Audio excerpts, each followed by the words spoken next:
is a super simple dessert that's great in the summer. And you can use whatever you have on hand.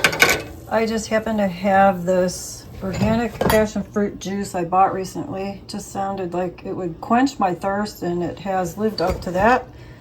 So for each cup of juice, you want to add 1 tablespoon of these agar flakes.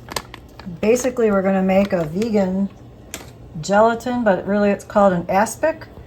And in a bowl, you can use a mold or whatever kind of container you want, but I used 1 can of peaches.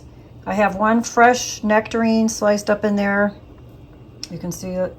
And some basically just frozen strawberries, slightly thawed, that I just cut a little thinner.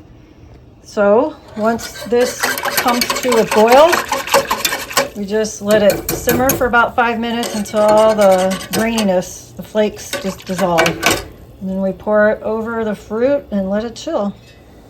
So while you're waiting for it to come to a boil, give it a whisk every now and then, just because it can start to stick to the bottom. Once it comes to a boil, you just want to turn it lower and let it simmer for about 5 minutes.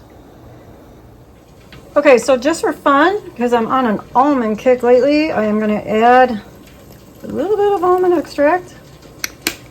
And because a lot of that fruit tends towards being a little bit sour, I am going to add a tablespoon of organic vegan granulated sugar. You don't have to use sugar if you don't want, or you can use whatever type of sweetener you prefer.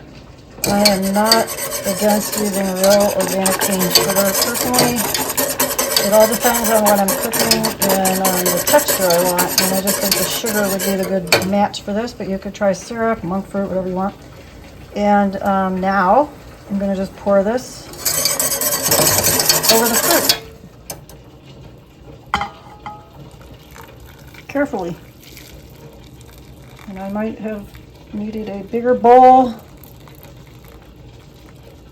So let's see, I don't want to fill it anymore. I think I will use this extra separately. I'll just make a little smaller batch, but this is how you do it. And now you just want to let this sit and chill. You can put it in your fridge, and once it's solid, you've got yourself a beautiful dessert.